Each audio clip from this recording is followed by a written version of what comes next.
Hello, welcome everyone to the AstroBit podcast, brought to you by your home for curated space news, astrobitica.com. I'm your host, Alan, and this is the next episode of Astrowife Asks. In this segment, my lovely wife, Raylene, hi everybody, asked me about an astrophysical, astronomical, or space-related subject she's curious about, and I do my best to explain it.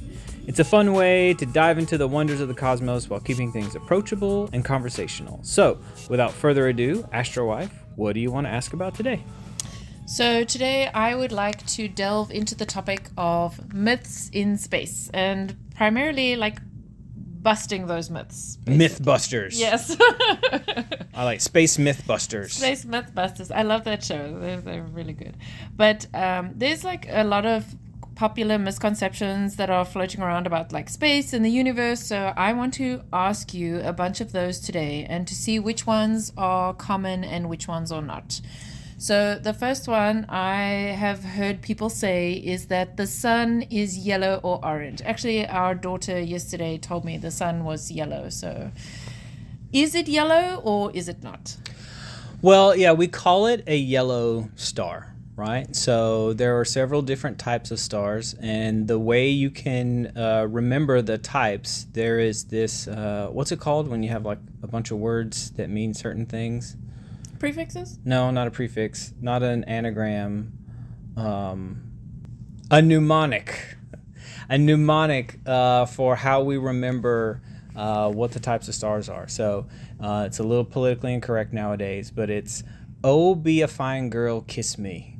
And it's O stars, B stars, F type stars, G stars, K stars, O, be a fine girl, M-type stars, right? So that's how you remember the types of stars. Our star is a G-type star, and we say G is yellow because if you kind of look at it on a color spectrum, the larger stars that kind of dwarf our sun are very, very large. They're the O and B-type stars. They're really big. They burn really hot, so they're more blue and pure white.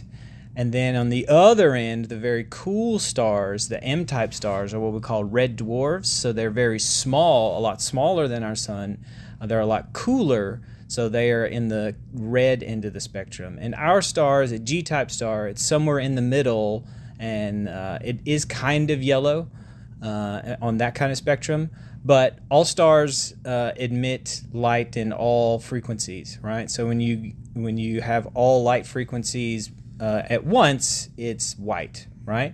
But the stars do emit frequencies at different spectrums because they're at different temperatures. So you have more blue stars, more red stars, and then our star, while it's mostly white, is more yellowish or more orangish type star. Because I know, like when you look at those pictures of that the space organizations take of the sun, where you can see like the solar flares and parts of.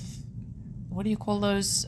Coronal mass ejections. Yeah, so those beautiful solar circular things. It looks orange, but I assume that's also because of like the frequency that the light is taken with the photography. And it's also like to the temperature of the star as well. The hotter the star, it's like a blue flame is hotter than a yellow flame. It's the same thing for stars, right? So our sun is actually yellow. It is actually yellowish, yeah. Well, next myth. There is no gravity in space. Is that true? Okay, so there's gravity is everywhere. The strength of gravity kind of depends on where you are when as related to a body of mass, right? So here on Earth, we have a lot of gravity, right? If we were on Jupiter, it would be even greater, right? If we were out in the middle of space, where there was nothing around, there is still some gravitational force somewhere kind of pulling on us.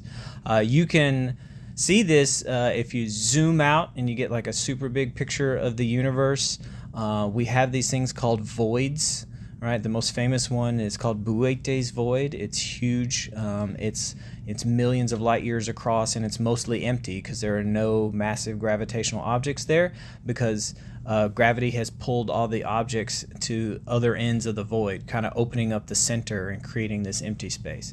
So there's always gravity somewhere. It just depends on how strong it is and in what direction.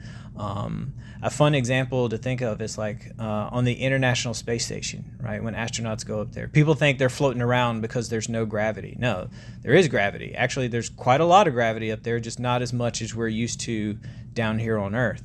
And astronauts really are in what we call like a state of free fall. It's like they're about to fall and crash into the Earth, but they're going just fast enough that they pass over the edge. And then just as they're about to crash into the surface again, they're going fast enough to where they fall over the other side of it again. So that's why we say there's no gravity up there. There's actually quite a bit, just not as much as here on Earth. And then, of course, the closer you get to any kind of body, the more gravity. Yeah, depending on how massive the body is. Yeah. My favorite myth that I think I've heard a lot of people say, and that I would like to hear your opinion on, is that the Great Wall of China is the only man-made object visible from space. Big false, right? So first of all, the Great Wall of China is not visible from space, really. I mean, maybe low Earth orbit, if you had a really good camera, you could see it for sure. But usually the things that are visible from space, at night, obviously cities and lights glow, right? So you can definitely see cities from space, right? Especially at night. And then larger and like man-made objects like roads, sometimes ports, because they've been carved into the side of continents and stuff. You can see some of those. But no, you have to be pretty close to Earth to see the Great Wall of China, but there are other things that are much more easily seen than that. That one I've heard quite a lot. Yeah, common misconception there. Another myth that I've heard is the dark side of the moon never sees sunlight. Is that true? Like the moon doesn't spin at all? No, the dark side of the moon is just dark to us. That's all. We just don't see it from our angle. So if you got to think, right, the moon orbits Earth, right? That means it goes all the way around Earth. Then it is eventually going to encounter sunlight because the Earth orbits the sun. So think of a lunar eclipse, right? Or a solar eclipse, right? When the moon passes in front of the sun, you know that you're not supposed to look up at it, right? And it kind of blocks the sun for a little while.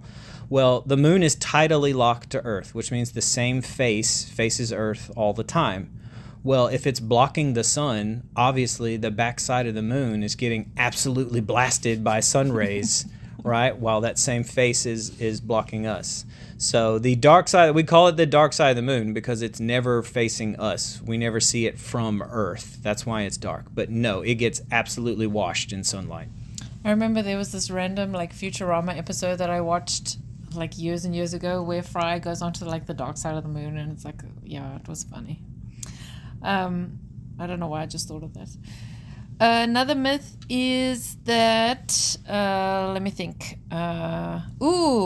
Space is completely silent.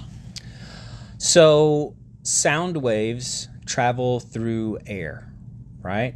So you need air or some type of atmosphere, even if it's a very loose atmosphere, for sound waves to travel through space. So when you watch a sci-fi movie and the spaceship, ignites its engine and it goes, and you can hear the engine roaring, that would not happen in space. So you need some type of air or atmosphere for sound waves to pass through. That's what creates sound. It's the expansion and contraction of sound waves at various frequencies. That's what creates sound. In the absence of air, in the absence of an atmosphere, in a total vacuum, then there would be no, sound waves would not have a way to travel through it. That doesn't mean things in space don't make sound. There's just no atmosphere for the sound waves to travel through, so you can't hear anything.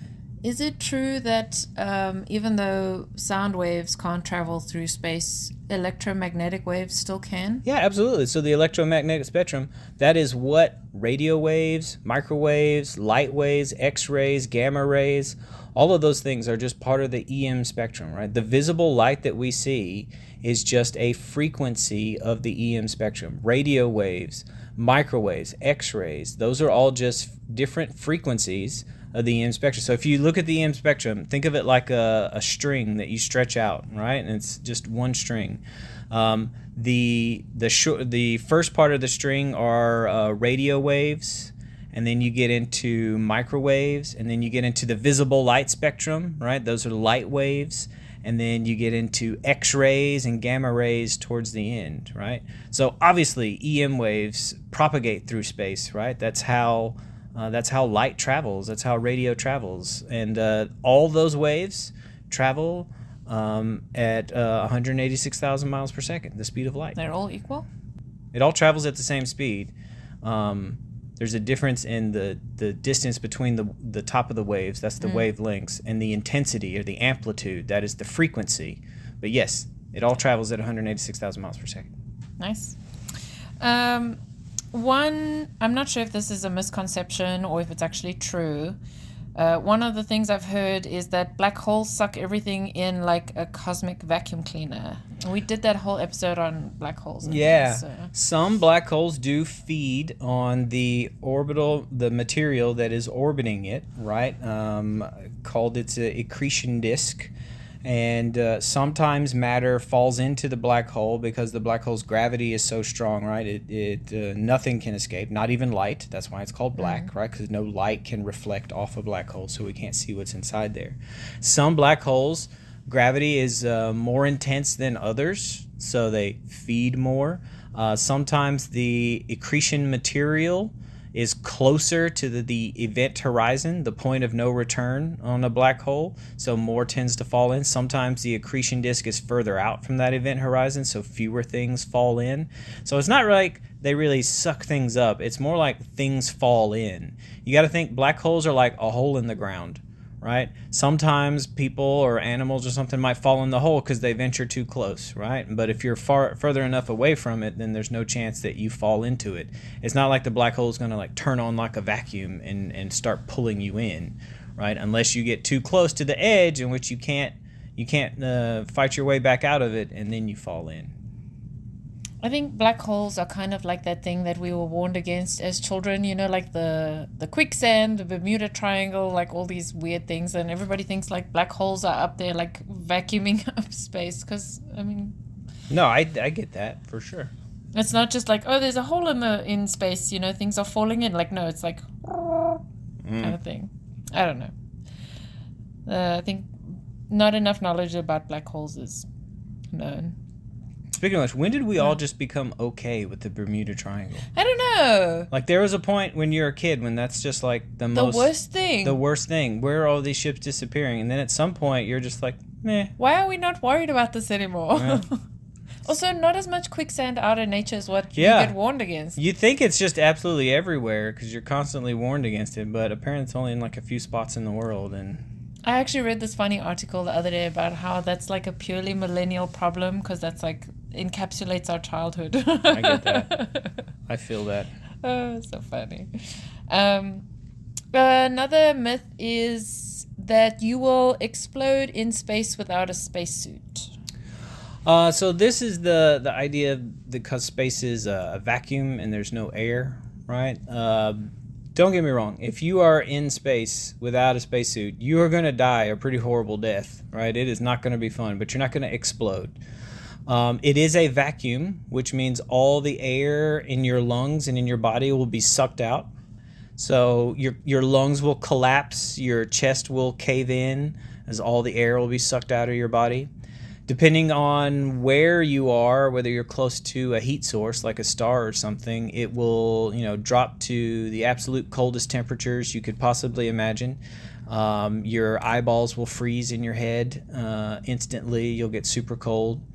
Because there's no atmosphere, there's no pressure, right? So there's no pressure putting down you. So when like you go to a higher elevation place, like say you go to like Colorado where it's super high altitude, it takes less time for water to boil because there's less atmosphere that high up. There's less atmospheric pressure than there is down at sea level, right? It takes longer for water to boil. Well, if you go way high up in space where there is no atmospheric pressure, it doesn't take much heat at all for liquid to boil. So just your body temperature would be enough to cause the water in your mouth, your saliva, to start boiling, and all the saliva on your tongue would boil. So don't get me wrong, you will have a really bad time, but you're not going to explode, if that gives you some peace of mind. But isn't it because there's a vacuum in space, you'll lose consciousness within a few seconds? Oh yeah, sure. So you and won't I would feel hope. any of that. Yeah. Also, if you were just in that much pain, your body would just hopefully shut it down down for you, and you would be unconscious. But until then, it's going to be a pretty rough ride. My goodness. Or for a few seconds anyway. One of the last ones that I want to cover is that the Earth orbits the Sun in a perfect circle, and that all the planets orbit like in a linear pattern around the Sun along with the Earth. Yeah, I think I know where this one comes from. It's when you look at the solar system in a textbook, right? Like an artist rendition of it. You know, they have to. Obviously, it's not to scale, right? Because if they drew it to scale, you wouldn't be able to see the Earth compared to the Sun and Jupiter, right? But they also have to usually fit it on one page. And so they draw it in such a way so it kind of illustrates the concept of orbit, but it does so incorrectly. So no, first part of that, we do not orbit in a perfect circle, right? Very few orbits are a perfect circle. Most of them follow what we call an elliptical pattern, or an ellipse, right? If you don't know what that means, it's like an oval, right? Some ovals are more exaggerated than other. Mars's orbital path is very elliptical, actually. Like it's the most elliptical in the solar system, which is why we had such a hard time kind of figuring out where Mars was in the solar system early on, because its pattern was so irregular compared to the Earth. But also, as far as everything being on the same plane, not exactly. We're all kind of oriented around the same like solar equator. Except for Pluto. Pluto, unfortunately, his incline is very high, so he's way off and is much more tilted compared to the others. We're all on roughly the same plane, but not a perfect flat plane, and everybody's orbit is at least somewhat elliptical. Earth is pretty round, but it's still not perfectly round. I want to say maybe Mercury's is probably the roundest of all orbits, just because it's so close, its orbit is so tight. There's not a lot of wiggle room there. Neato.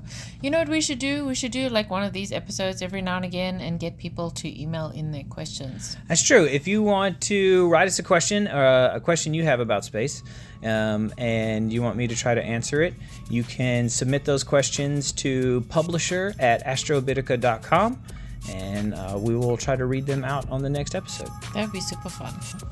So thanks so much for tuning into this episode of the AstroBits podcast and this episode of AstroWife Asks. I hope you enjoyed our conversation and maybe learned something new along the way. If you want to explore more curated space news, don't forget to check out astrobitica.com and follow us for updates on future episodes. Until next time, keep looking up and stay curious. Bye, everybody.